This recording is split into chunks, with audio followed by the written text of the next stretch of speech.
Isinusulong ngayon ng kilalang human rights advocate na si former Senator Laila De Lima ang pagtatatag ng compensation fund para sa mga biktima ng extrajudicial killings noong war on drugs. Matatandaan na noong 2017 naaresto si De Lima sa akusasyong nagpasimula umano siya ng drug trafficking ring. Noong siya ay kalihim ng Department of Justice mula taong 2010 to 2025 sa ilalim ng Administrasyong Aquino Jr. June 2024, napalaya rin si De Lima nang maklear sa kanyang kahuli-hulihang drug-related charge matapos pagbigyan ng Muntinlupa Regional Trial Court ang kanyang motion para sa demurrer to evidence. Para sa former senator, ang nangyaring pagkakadakip kay dating Pangulong Duterte ay maituturing na isang full circle moment.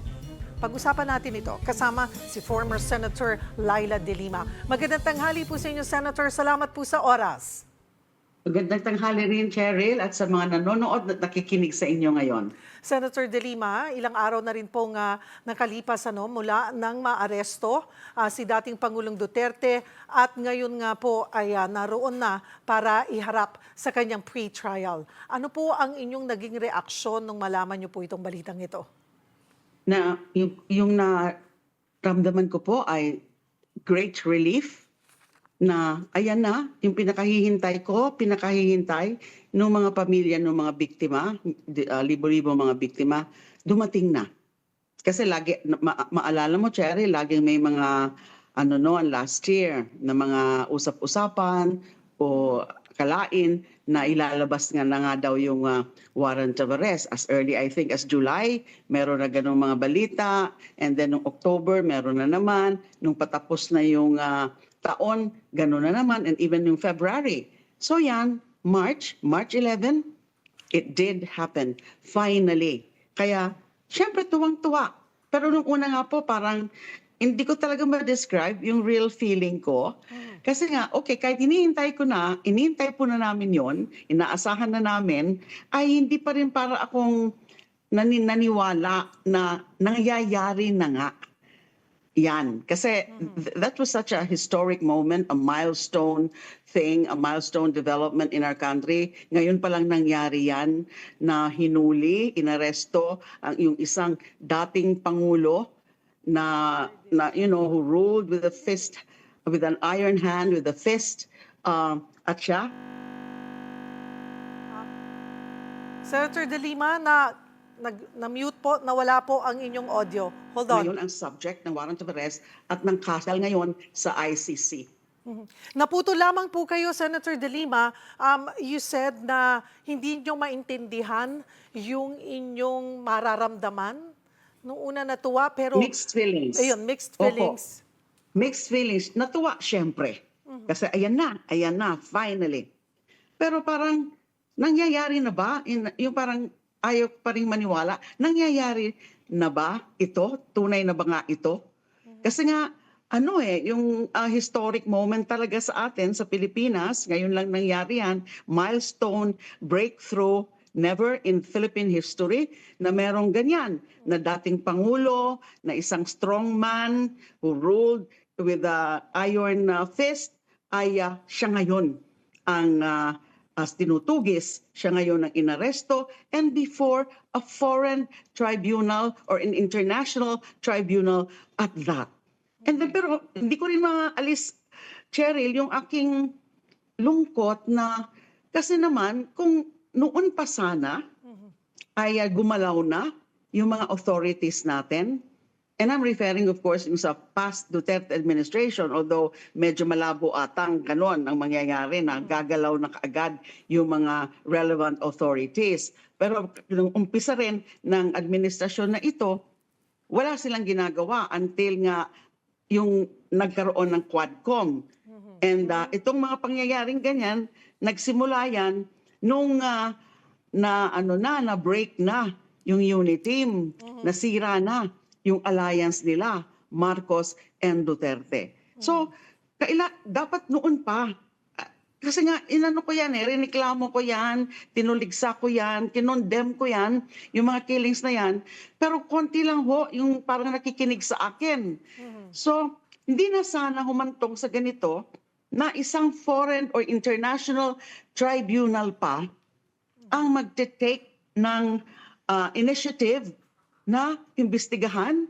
Tapos nangyari nga yung imbestigahan, few years din yon, and seryosong investigasyon, at ito nga ang kinahantungan na nag-issue na ng warrant of arrest yung pre-trial chamber. Ang ibig sabihin yan, kumbinsido yung 3 members of the pre-trial chamber na there are reasonable grounds to believe based on the submissions of the Office of the Prosecutor of the ICC na kailangan ipaharap na si dating Pangulong Duterte sa ICC. But then again, dito nga po ay magkakaroon siya ng pagkakataon na depensahan ang kanyang sarili. Ikinikilala dito yung kanyang karapatang pantao. So, pre-trial, That's correct. opo, pre-trial na po ni dating Pangulong Rodrigo Duterte sa ICC mamaya, Senator De Lima. Let me clarify. Opo. Okay. In Paano nga general, po ba? Alright. that is part of the pre-trial. Meaning before yung actual trial na ang mag-handle ay isang trial chamber. Ito ngayon is before the pre-trial chamber. Yung pinakauna, gagawin yan mamaya kasi we are ahead 6 or 7 hours sa time. No? We are ahead than The Hague. So, ang mangyayari niyan is that first, sisiguraduhin ng chamber na yung suspect o yung respondent o yung humaharap sa kanila is the very same person that was the subject of the warrant of arrest. So yun po ang una-una nilang tatanungin at i-determine. Tapos, hindi ako masyadong sigurado kung didiretso na sila doon sa tinatawag na confirmation of charges. Meron din kasing ganyang stage. So pinaharap lang muna niya para sabihin sa kanya kung ma-determine na nila that he is the very same person subject of the warrant of arrest, ay i-inform na siya, ipapaliwanag na sa kanya kung ano yung mga charges against him. And then pwede na siyang mag-raise ng kung anong issues or questions about those charges. In other words, Cheryl, he is or he will be given a due process. He will be accorded due process. Nagsisimulaan na nga yung proseso na yon. Pagkatapos na inaresto siya at dinala siya sa The Hague at sinurrender siya doon sa The Hague, yan na. Kasama yan sa due process. May mga stages or steps na susundin ng ICC para masiguro na merong patas na treatment sa kanya bilang isang suspect. Kasi ngayon, strictly speaking, Cheryl, hindi pa siya considered accused. He is considered a suspect, he is considered a respondent. Kapag i-confirm na ng pre-trial chamber na tama yung charges, then dun na yung magiging trial stage at dun na yung ituturing si Mr. Duterte bilang akusado. Si dating Pangulong Duterte pa lamang po ang naaaresto o nahahainan ng warrant of arrest. Senator De Lima, may mga pangalan pa tayong hinihintay. Nandyan po yung sinasabing susunod na raw si Senator Bato de la Rosa, dating PNP Chief Albayalde. And may nabanggit din po kayo, sinabi nyo na dapat kasama sa ipaaresto ng ICC si Senator Alan Peter Cayetano. Ba't nyo po nasabi yun? Okay, tungkol po dun sa sino yung mga posible na may isyuhan din ng warrant of arrest. Yung mga nabanggit mo, Cheryl, kasi ang alam ko ay sila ay mga sinomon din. Na sila ay parang kinontak din ng prosecutor team, the investigative team, at para pasagutin. As to whether or not sumagot sila, as to whether or not nag-respond o nag-reply sila dun sa summons sa kanila, yan po ang hindi ko alam. Ang nabalita po noon is that ay pinapatawag sila o may nag-issue ng summons sa kanila. So we can expect na ang susunod na warrants of arrest ay posibleng sa kanila. Lalo na si Senator Bato de la Rosa as the former PNP chief as to sino pa ang pwede at sino pa ang mai-issuehan ng warrants of arrest. Hindi ko po 'yon alam. Yung tungkol naman po kay Senator Alan Peter Cayetano, nabanggit ko po 'yon dahil nga po nag-react ako dun sa kanyang I think it was a FB Live. Yeah. Na sinasabi nga niya yung parang he's questioning about hindi daw binibigyan ng due process si Mr. Duterte, linalabag daw yung kanyang karapatan. So dapat daw ay hindi ganon. So he was actually defending against Mr. Duterte. So I had to respond and reminded him about his role then when he was still with the Senate. Siguro maalala natin yon. He was really a defender of what was being done by Mr. Duterte. Siya yung nagsabi pa nga noon na dapat daw pasalamatan natin si Mr. Duterte na gano'n ang ginagawa. Yung combat sa illegal drive, gano'n ang nangyayari na meron nga mga pinapatay. And then meron din siya mga sinabi sa akin. Binansagan niya po ako as a drug lord. So I had to respond kasi, okay, noon, anong ginawa mo noon? Na hindi ka umangal at dinipensahan mo pa yung kawalan ng due process at kawalan ng paggalang sa karapatang pantao ng mga pinatay nila. So I had to say that. And then, na ano naman sa statement ko, na kasi para sa akin, so kanyang naging role in this whole thing was an enabler. So an enabler is, complicit. Pag sinabi mong enabler, ang isang tao in the commission of a particular crime or crimes, that is practically saying that he is complicit. And that's why, kung complicit siya, dapat kasama rin siya. But that I do not know on whether or not in the investigative phase or stage of the ICC ay sinaba na yung si Alan Peter Cayetano and the likes of Alan Peter Cayetano, kasi may ilan-ilan pa dyan. Alam natin yon. May ilan-ilan pa dyan ng mga personalidad na mga naging enablers lang. Kasi imbes na questionin yung yung carnage, yung mass murder na yon happening right before our very eyes, meron silang mga sinabi. Hindi lang tumahimik, yung iba, meron silang mga sinabi. They chimed in doon sa rhetoric ni Mr. Duterte na mga kill at saka yung panggigipit sa mga katulad ko na mga kritiko. That's why I had to say that, na para sa akin ay dapat nga isama siya bilang isang enabler. But that is not to say that I am dictating on the ICC.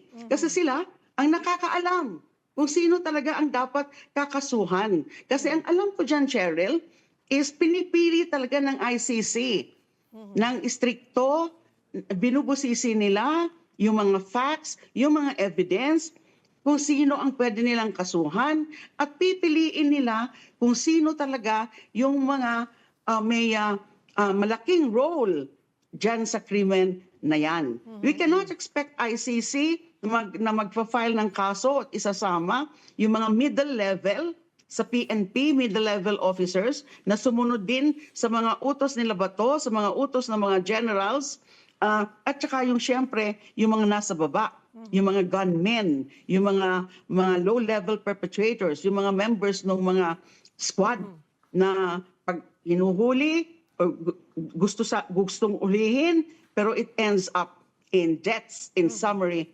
executions. Senator So that's the Lima. reason why I had to say that, Opo. yung tungkol kay Alan Peter. Sinagot din po, Senator De Lima, ayon po kay Senator Cayetano, naiintindihan daw niya yung inyong posisyon, pero mukha daw political propaganda lang daw po laban sa kanya ang inyong pahayag. Ano rin po ang inyong sagot dito? How can it be political propaganda? Kalaban ko ba siya sa eleksyon? And then, lahat po ng mga ginawa ko, lahat yung mga sinasabi ko, ay consistent dun sa aking paninindigan na yung ginawa nila yung mga crimes against humanity na yan, yung mga murder, summary killings, summary executions ay mali, labag sa batas, labag sa domestic laws, labag sa international law. I've been consistent with that. So the fact that I'm again saying those things now, nasaan ang political considerations dyan or political agenda? Yes, I am a candidate now for party list, but my statements, my role, my stance, insofar as this issue is concerned, the issue of accountability of Mr. Duterte and other personalities, dun sa mga pagpatay na yon, has nothing to do with my running as a nominee of a party list. Kasi noon ko pa yan ginagawa, noon ko pa itong ginagawa ko ngayon, dati ko nang ginagawa. And that is precisely the reason why they persecuted me. Senator De Lima, puntahan ko naman po itong mga biktima, pamilya ng mga biktima po. Pag-usapan natin itong compensation fund. Nakapanayam po Yes. namin si Attorney Dino De Leon, alumnus ng The Hague Academy of International Law. Nabanggit niyang napabayaan ng pamahalaan sa matagal na panahon yung compensation para sa mga biktima ng war on drugs. At sabi niyo po, ito ang plano ninyong tutukan. Paano po ba dapat ang gawin ng pamahalaan? Okay. Kasi, compensation fund.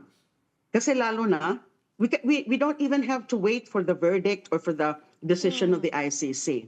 Kasi nga, di ba dun sa mga naging hearing din ng Quadcom, ay yan, napatunayan na meron talaga na mga extrajudicial killings, ay kailangan meron tayong domestic law na magpro-provide ng compensation sa mga biktima.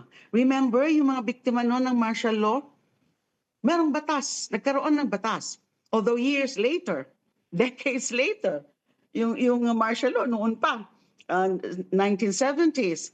Pero recently lang, a few years ago lang, yung nagkaroon nga ng compensation law insofar as the victims of martial law are concerned. So ito naman ngayon, dahil we have another situation here na talagang horrific yung crimes, summary executions, extrajudicial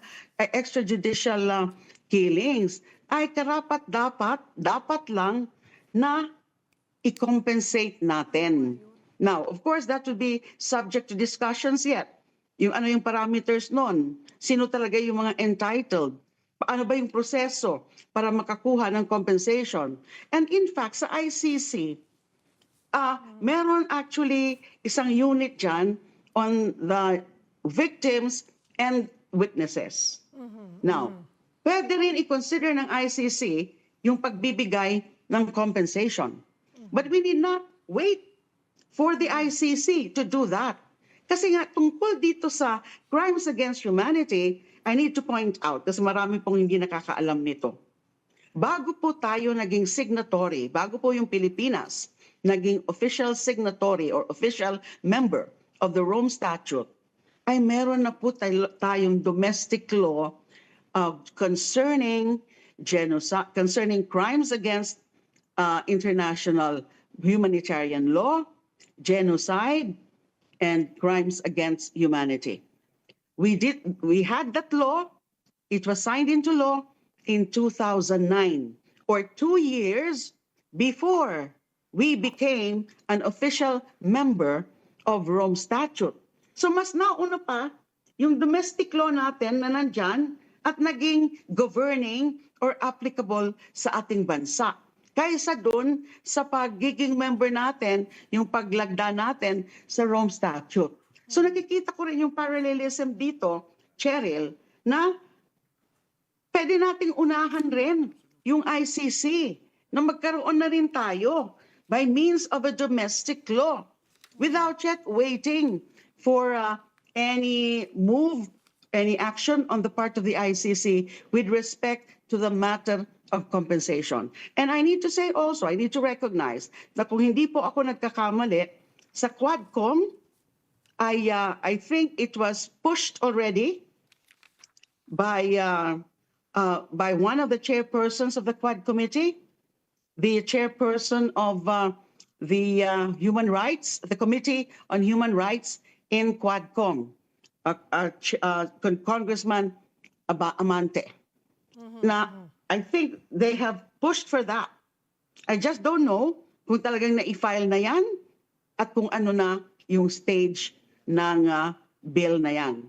But kung papalarin nga po yung ML, ako bilang nominee ng ML at papalarin po kami makaupo sa House of Representatives, I will also push for that, the compensation fund law.